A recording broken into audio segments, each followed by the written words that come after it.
They absolutely did, Mike, and that's why I wanted to reach out to Gross.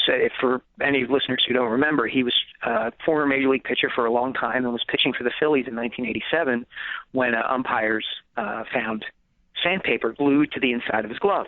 And he got suspended for 10 days, which was basically 2 starts. And you compare that sort of suspension, which has been customary over time in baseball for pitchers who get nailed for doctoring the baseball, and compare it to what the NFL did with Brady, and it's not even close. I mean, Brady's is, basically 8 times, I would guess, what a pitcher in baseball gets.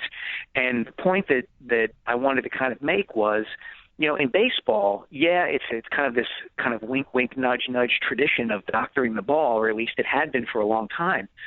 But there's far more serious ramifications in baseball to doctoring a ball. I mean, you could conceivably lose control of the ball and kill a hitter. I mean, that sounds crazy, but that's honestly why doctoring a baseball was outlawed in 1920, because a player died during a game.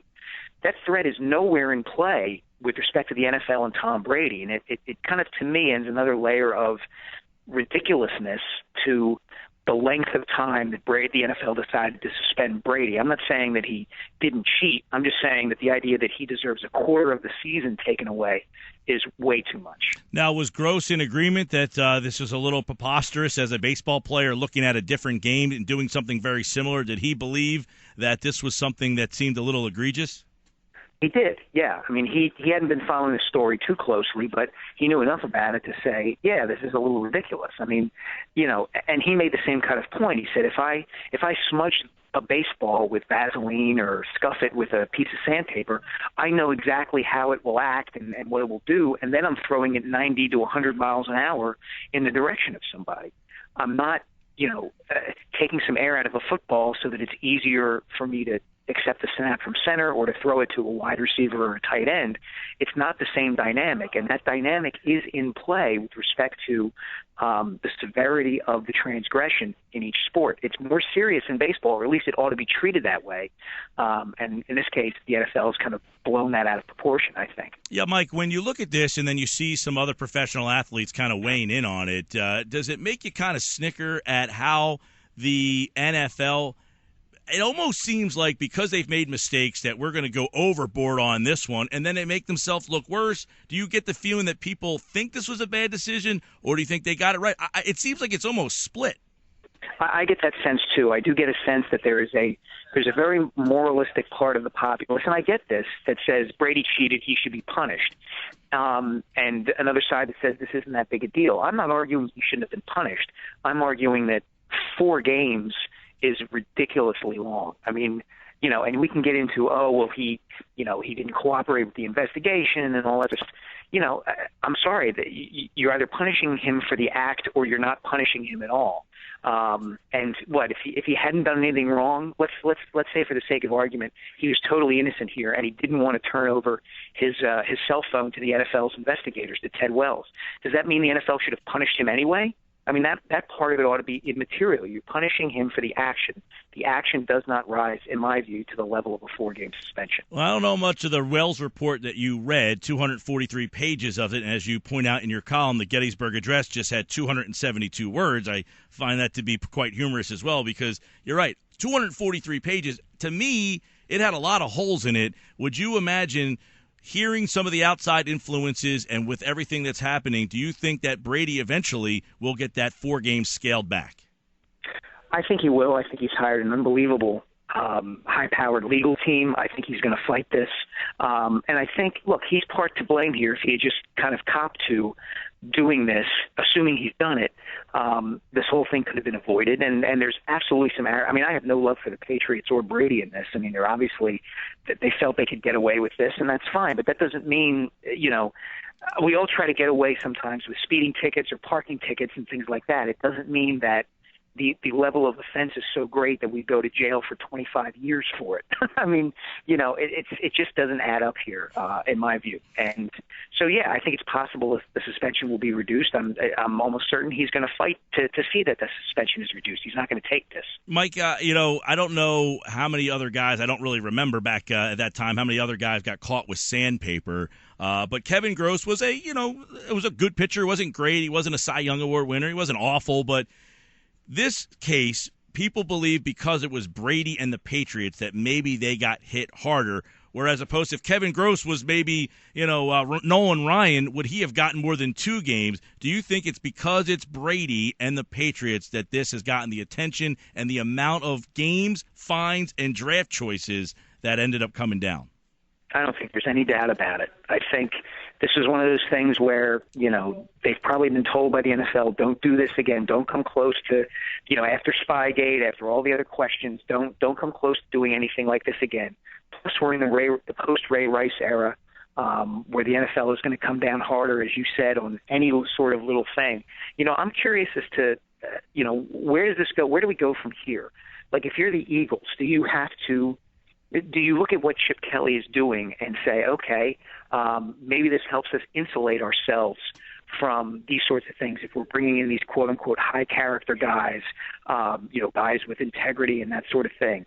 Does that play into it at all? If you're the owner of a team, are you looking at this and saying, hey, we better make sure we keep track of every single player at all times because we just got nailed, the Patriots just got nailed with draft picks and fines for the actions the Wells report concludes is basically Tom Brady and 2 low-level equipment guys.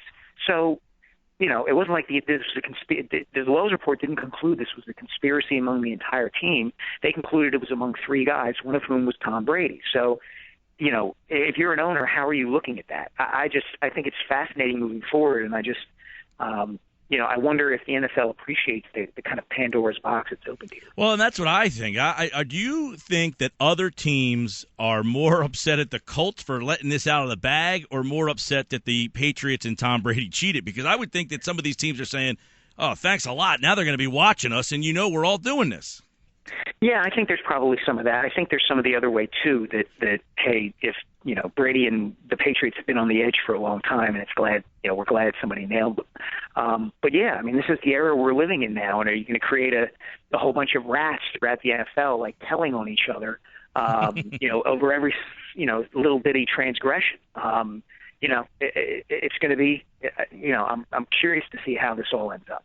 Yeah, Mike Sielski is with us, columnist, Philly.com, the Philadelphia Inquirer, and got a unique take on the difference in sports, because do you think ultimately then, Mike, that this will lead the NFL to changing the way the footballs are presented? I mean, it sounds ridiculous that one team can bring in their own ball and the other team can bring in their own ball and say, we like it hard, this one's soft. Do you think the NFL is just going to say, there's the ball, it's at 12.5, and you're both using it, and that's it?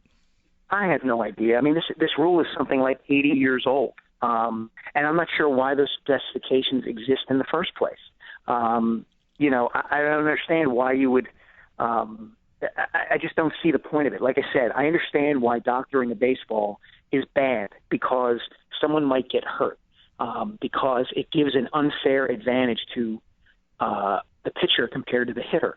I don't see how this is necessarily, if you let both teams handle the footballs, I don't understand why this is necessarily leading to unfairness. Now, I know apparently Brady and the equipment guys got their hands on the footballs after the refs examined them, but the Wells report also concluded this was a one-time thing, that they've never had this happen before. These officials have never encountered this before from the Patriots or anyone else.